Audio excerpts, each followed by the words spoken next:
Sir நடிகர் ராஜேஷ் யாருமே எதிர்பார்க்கல, அவர் திடீர்னு இந்த மாதிரி இறந்துருவார் அப்படின்னு சொல்லிட்டு. ஒரு நல்ல மனிதர். டெத் ரேஷியோலாம் இப்போ ரொம்ப குறைஞ்சிடுச்சு. 60 வயசுக்கு மேலேயே பலரும் வந்து இறக்குறதெல்லாம் பார்க்குறோம்ல. 55 வயசு 30 வயசு 35 வயசுலாம் ஹார்ட் அட்டாக் வரதெல்லாம் நம்ம பார்த்துருக்கோம். அதனால் வயது மூப்பு சார், முழுக்க முழுக்க வயது மூப்பு. ரஜினி சார் கூட போயிட்டு அஞ்சலி செலுத்தியிருந்தாரு.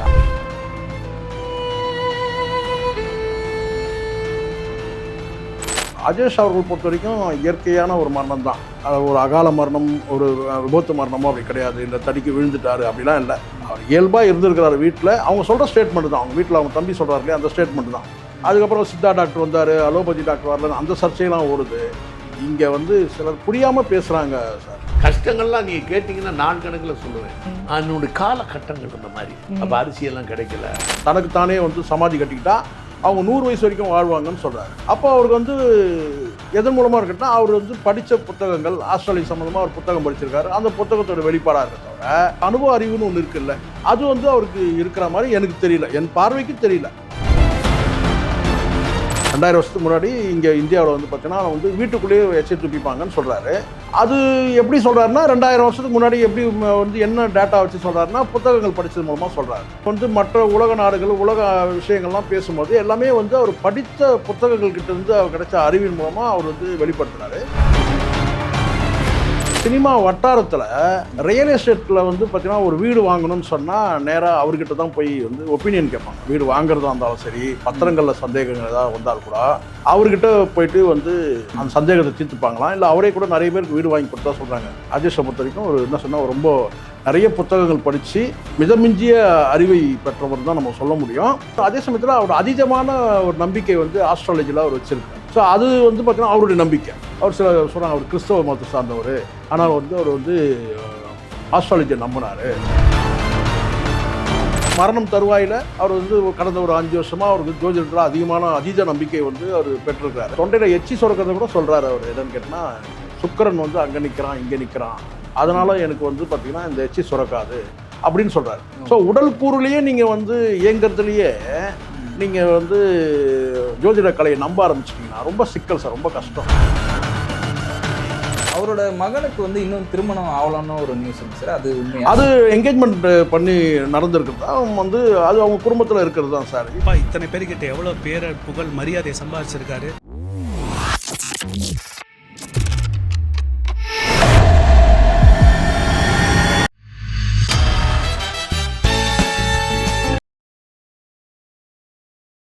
பிபிடி சினிமா நேயர்களுக்கு வணக்கம். இன்னைக்கு நம்ம கூட இன்டர்வியூல சேகுவரா ஜெய்சங்கர் சார் இருக்காரு. சார் வணக்கம். சார் வணக்கம்.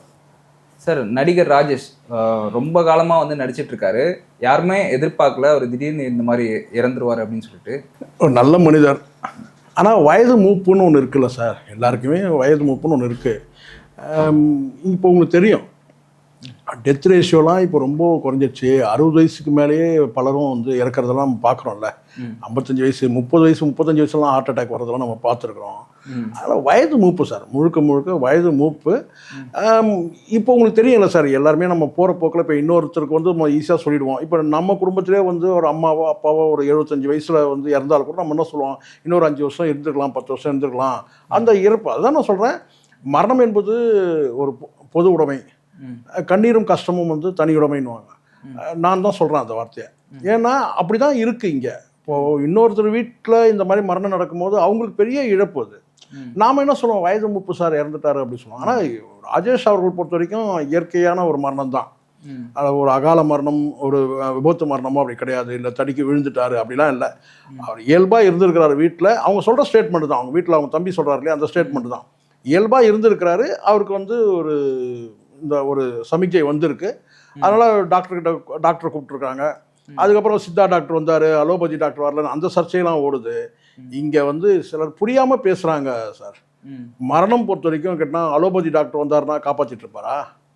அப்படி பார்த்தா நீங்கள் வந்து டாக்டர் செரியன் வந்து இதய மாற்று அறுவை சிகிச்சை பண்ணவர் சார். முதல் இந்தியாவிலே இதய மாற்று அறுவை சிகிச்சை பண்ணது அவர் தான், டாக்டர் செரியன். அதுக்கப்புறம் எண்ணற்ற பேருக்கு வந்து கேட்டால் வந்து ஹார்ட் ஆப்ரேஷன் பண்ணியிருக்காரு, ஓப்பன் ஹார்ட் சர்ஜரி பண்ணியிருக்காரு. அவரே வந்து ஒரு 4 மாதத்துக்கு முன்னாடி வந்து பார்த்தீங்கன்னா இதே மாதிரி வந்து இறந்துட்டார். அது என்ன காரணம்னு சொல்ல முடியாது. நாகரிகமாக சொன்னாங்க, டாக்டர் செரியனுக்கு இதய துடிப்பை நிறுத்தி கொண்டார் டாக்டர் செரியன் இயற்கை எழுதினார் இப்படி சொல்லிட்டாங்க. மரணத்துக்கான இந்த காசு அப்டேட் ஏதாவது சொன்னாங்களா? சொல்லலை. ஸோ இதுதான் ஹார்ட் ஃபெயிலியர், ஹார்ட் வந்து பார்த்தீங்கன்னா வந்து அட்டாக்கு, இதெல்லாம் வந்து இயல்பாக நடக்கக்கூடிய ஒரு விஷயம் தான். அதுவும் வயசு வந்து 75 வயசு ஆயிடுச்சு. டாக்டர் செரியனுக்கு 82 வயசு. ஓகே. ஸோ எல்லாருக்கும் வந்து ஒரு மரணம் என்பது கேட்டால் ஒரு பொதுவான ஒரு இதுதான், நியதி தானே சார். அதனால் வந்து இதை பெருசாக வந்து சொல்ல முடியாது. ஆனால் வந்து அதனால தான் நான் அந்த அவங்கள சார்ந்தவங்களுக்கு கஷ்டமாக தான் இருக்கும். நண்பர்களுக்கோ அவர் நெருக்கமாக பழகினவங்களுக்கும் எல்லாரும் கஷ்டம். பொதுவான ஒரு பார்வையில் நமக்கும் கூட வந்து பார்த்தீங்கன்னா வந்து அவர் இன்னும் கூட இருந்திருக்கலாம். ஏன்னா ஒரு அறிவுஜீவி ராஜேஷை பொறுத்த வரைக்கும் ஒரு என்ன சொன்னால் ரொம்ப நிறைய புத்தகங்கள் படித்து மிதமிஞ்சிய அறிவை பெற்றவர் தான் நம்ம சொல்ல முடியும். அதே சமயத்தில் அவர் அதீதமான ஒரு நம்பிக்கை வந்து ஆஸ்ட்ராலஜியில் அவர் வச்சிருக்கிறார். ஓகே. ஸோ அது வந்து பார்த்தீங்கன்னா அவருடைய நம்பிக்கை, நம்ம அதையும் சொல்ல முடியாது. அவர் சில சொல்கிறாங்க அவர் கிறிஸ்தவ மதத்தை சார்ந்தவர், ஆனால் வந்து அவர் வந்து ஆஸ்ட்ராலஜியை நம்பினார் அப்படிலாம் சொல்கிறாங்க. இது அவருடைய நம்பிக்கை, அவருடைய பாதை சார். அது நம்ம வந்து அதை கிரிட்டிசைஸ் பண்ண முடியாது இல்லை, அவர் தேர்வு செய்கிறாரு. பட் ஒரு என்னன்னு கேட்டிங்கன்னா ஒரு கன்ஃபியூஷனில் இருந்திருக்கிறார் அவர் அப்படின்னு வேணால் சொல்ல முடியும். எந்த பாதை, ஏன்னா பல பாதை தேர்வு செய்யப்பட்டவங்க கடைசி வரைக்கும் ஒரே பாதைன்னு சொல்ல முடியாது. இப்போ அவர் வந்து கிட்டத்தட்ட வந்து மரணம் தருவாயில் அவர் வந்து கடந்த ஒரு 5 வருஷமாக அவருக்கு ஜோதிடத்தில் அதீத நம்பிக்கை வந்து அவர் பெற்றிருக்கிறாரு. ஆனால் கடந்த காலத்தில் அவரே சொல்கிறாரு, நான் 10 வருஷம் மார்க்சியம் பயணித்தேன், வந்து 10 வருஷம் நான் வந்து பகுத்தறிவு பாதையில் பயணித்தேன் அப்படின்னு சொல்கிறாரு. ஒரு அறிவாளி, அறிவுஜீவி அப்படின்னு நம்ம சொல்ல முடியும். அந்த அறிவு அவருடைய படித்த புத்தகங்கள் மூலமாக அவர் கிடைச்சிருக்கு.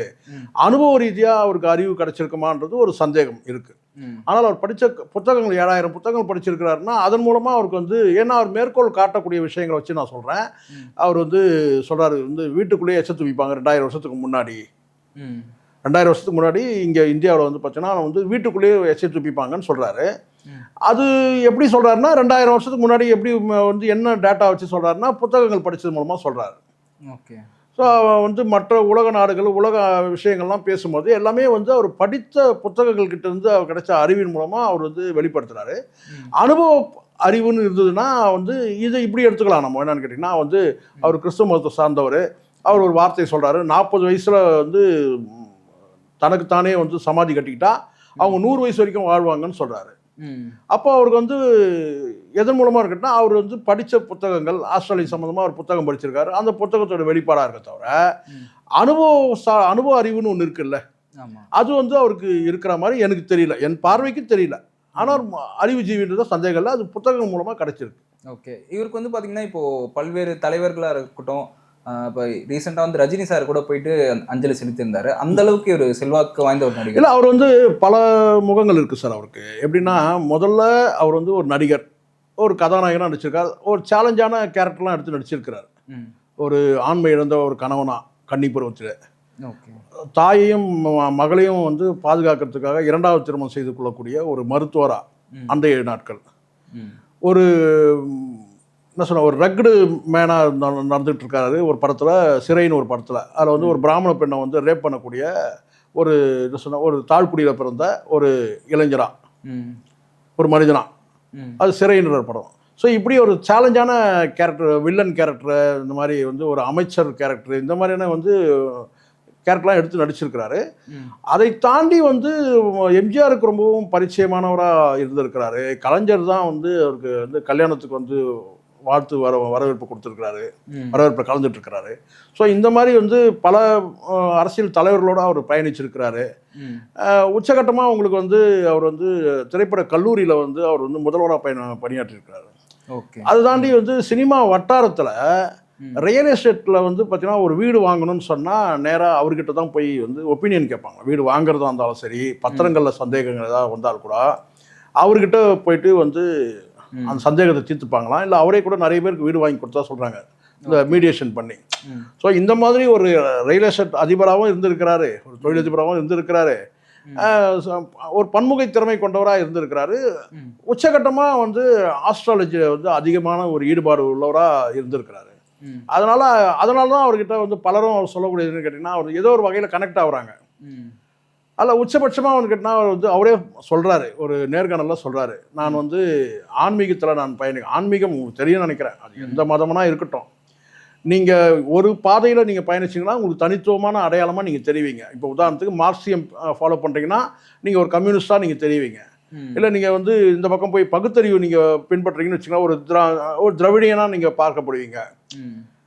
இல்லை இந்த சைடில் நீங்கள் நேராக வரீங்க வந்து ஒரு ஆஸ்ட்ராலஜி வந்து முழுக்க முழுக்க நீங்கள் ஆஸ்ட்ராலஜி தான் நீங்கள் வந்து பயணிக்கிறீங்க, உங்களுடைய பயணங்கள் எல்லாமே அப்படி இருந்ததுன்னா உங்களை ஒரு ஜோசியக்காரனாக பார்ப்பாங்க. இல்லை இது எதுவுமே வேணாம், நான் வந்து சாதாரண மனிதனாக இருக்கணும், சாதாரண நடிகனாக இருக்கணும் அப்படின்னு சொன்னா கேட்டால் தொடர்ச்சியாக நீங்கள் படங்களை நடிச்சிருக்கணும், தொடர்ச்சியாக படங்களை நடிக்கணும். நிறுத்திட்டார், ஒரு கட்டத்துக்கு மேலே நிறுத்திட்டார். வந்தால் நடிக்கலான்ற மாதிரியான அந்த போக்கில் இருந்திருக்கார். வாய்ப்பு வந்தால் நடிக்கலாம், ஏன்னா இவர் பெரிய ஆளுமையாக இருக்கார், பெரிய தொழிலதிபர் இருக்கும்போது வாய்ப்பு தேடி ஏன் நம்ம அலையணும், வரட்டும் பார்த்துக்கலாம், வந்தால் நடிக்கலான்ற மாதிரி நடிச்சிருக்காரு. அப்போ தான் விஜய் சேதுபதியோட மேரி கிருஷ்ணன் நடிச்சிருக்காரு. ஓகே. ஸோ அந்த மாதிரி எனக்கு என்னுடைய பார்வையில் நான் பார்க்குறேன் என்னன்னா வந்து நல்ல மனிதர், அறிவுஜீவி, அப்படி தான் அவரை வந்து நம்ம பார்க்க முடியுது.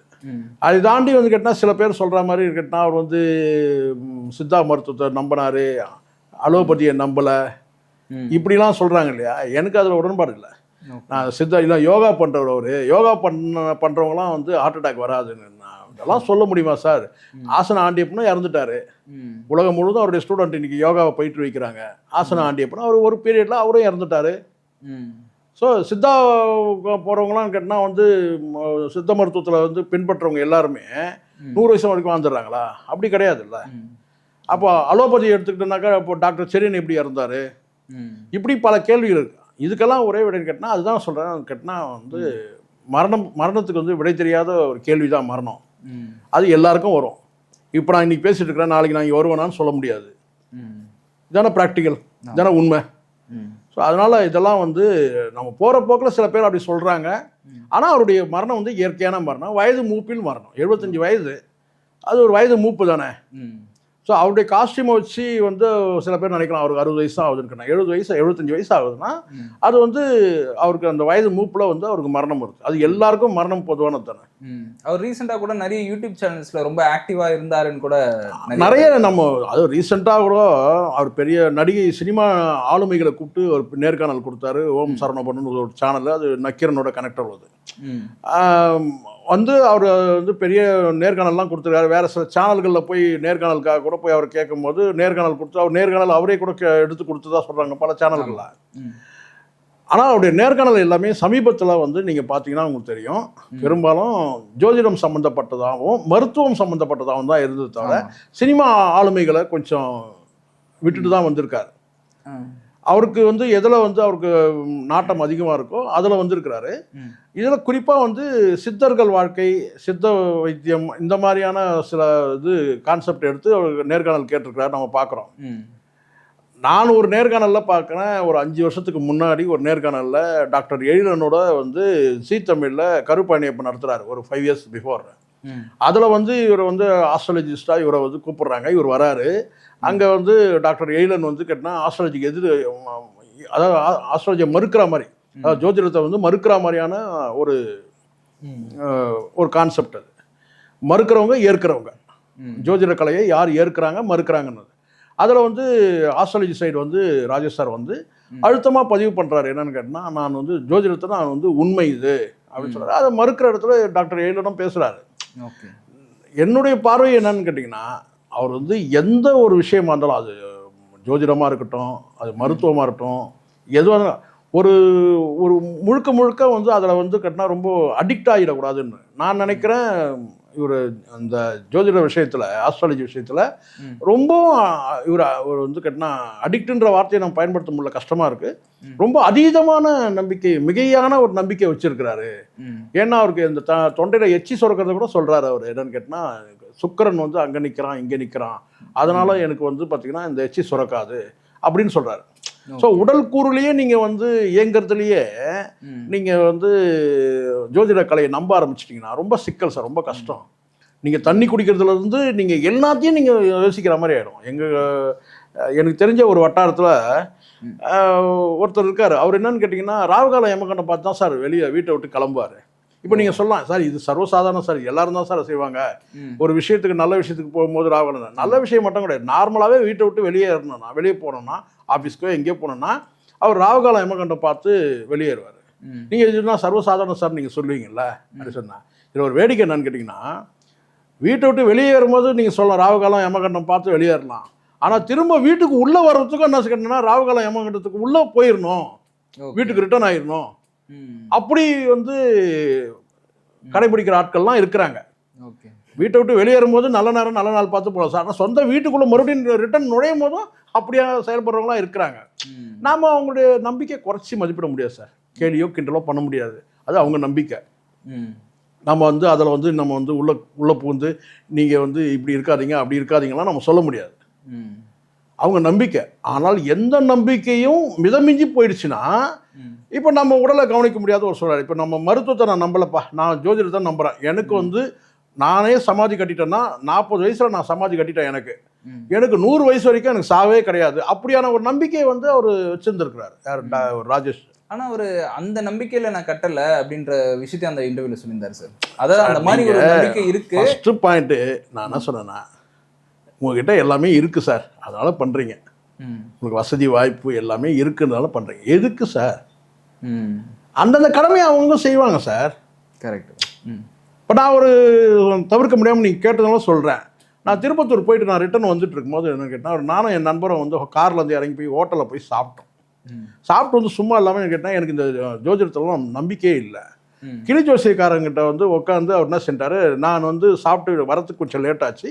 அவர் எனக்கு முன்னாடி சாப்பிட்டுட்டு நான் வெளியே நிற்கிறேன் சார்னாரு. வெளியே வந்துட்டார். நான் சாப்பிட்டு வெளியே இருக்கேன்னா அதுக்குள்ளே கிளி ஜோசியக்காரன்னு கிளி ஜோசியை பார்த்துட்டு இருக்கிறாரு அந்த மருத்துவத்தில்.